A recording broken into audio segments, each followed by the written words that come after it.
Maison Adam. Bonjour tout le monde, au cours de cette vidéo, je vous présente les enceintes focales Kanta numéro 2 et j'en profite évidemment pour vous donner notre verdict, c'est-à-dire ce qu'on en a pensé, et j'essaie de vous décrire au mieux leur sonorité. D'abord pour Focal, le développement de la série Kanta avait pour objectif d'offrir des enceintes avec des performances sonores proches des séries références Sopra et Utopia, mais dans une gamme de prix plus accessible. Pour réussir cet objectif, Focal utilise entre autres un tweeter en beryllium, un positionnement concave des haut-parleurs appelé Focus Time et la conception d'un cabinet de haut-parleurs ultra rigide. Pour cette analyse, on a principalement écouté les Kanta sur des amplificateurs de la compagnie Name et Michi et on les a aussi comparés avec leurs petits frères les Aria Evo numéro 3 et leurs concurrents les 702 S3 signature de Bowers & Wilkins. Bon, avant de commencer, j'aime bien décrire les caractéristiques, c'est-à-dire que les haut-parleurs Focal Kanta numéro 2, ce sont des enceintes 3 voix dotées de 2 haut-parleurs pour les graves de 6,5 pouces et 2 haut-parleurs de médium de la même dimension et sont tous confectionnés à partir de leur matériau propriétaire, le Flaxcone. Aussi utilisé sur le modèle Aria, le Flaxcone a été développé pour offrir un excellent rapport entre rigidité et légèreté.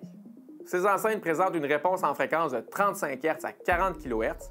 La sensibilité des Kanta numéro 2 est de 91 dB avec une impédance de 8 ohms, ce qui permet une association aisée avec un grand nombre d'amplificateurs. Enfin, on recommande d'installer ces enceintes dans des pièces de moyenne et de grande dimension. L'un des principaux éléments qui distinguent les Kanta, c'est leur forme concave qui permet de légèrement reculer le haut-parleur d'aigu par rapport à celui du médium et des basses. Cette technique permet à Focal d'optimiser la mise en phase et aussi d'adoucir le son sans affecter la clarté. Cette mise en phase est l'un des éléments importants qui permet aux Kanta d'offrir un son extrêmement bien équilibré. Les Kanta numéro 2, ce sont aussi des enceintes puissantes avec une capacité de diffusion sonore très large, voire même bien au-dessus de la moyenne.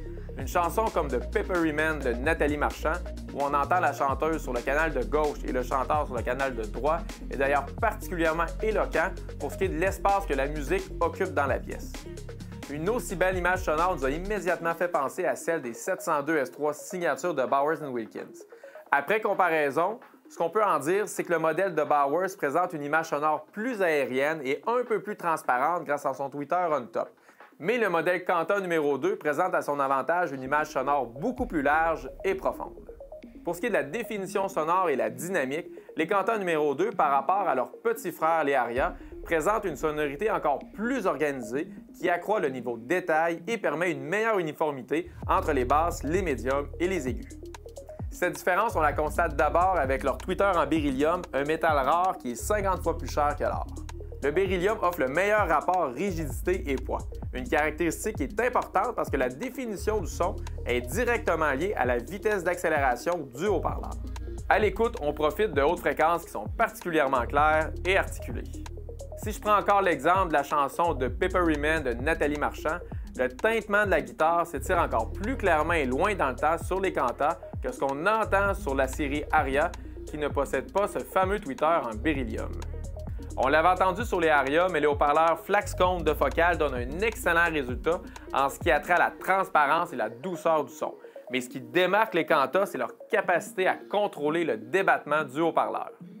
Il faut dire que la qualité de conception du cabinet des Kanta est, comme je le disais au début, largement inspirée de la série Sopra et Utopia, des enceintes vendues plus de 20 000 $ la paire.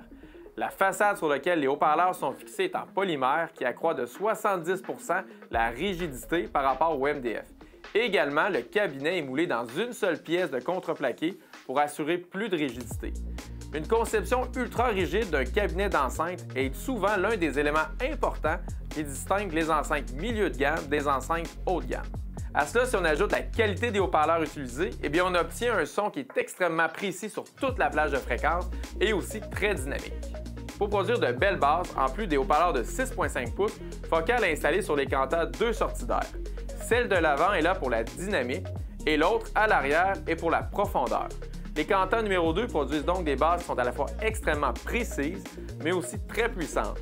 Une caractéristique qui va satisfaire autant la personne qui veut sentir la batterie d'un titre comme Lux Eterna de Metallica que la richesse et la profondeur d'une contrebasse sur le classique No Moon at All de Diana Krall.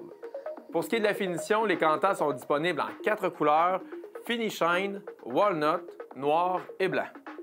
En conclusion, les canteurs numéro 2 sont exceptionnels. On les a aimés pour leur équilibre, leur définition sonore. Merci d'ailleurs au Twitter en beryllium, mais surtout pour leur extraordinaire dynamique qui permet de reproduire naturellement n'importe quel genre musical.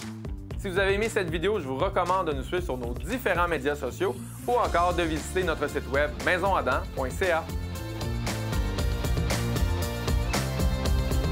Maison Adam. Bienvenue dans la technologie.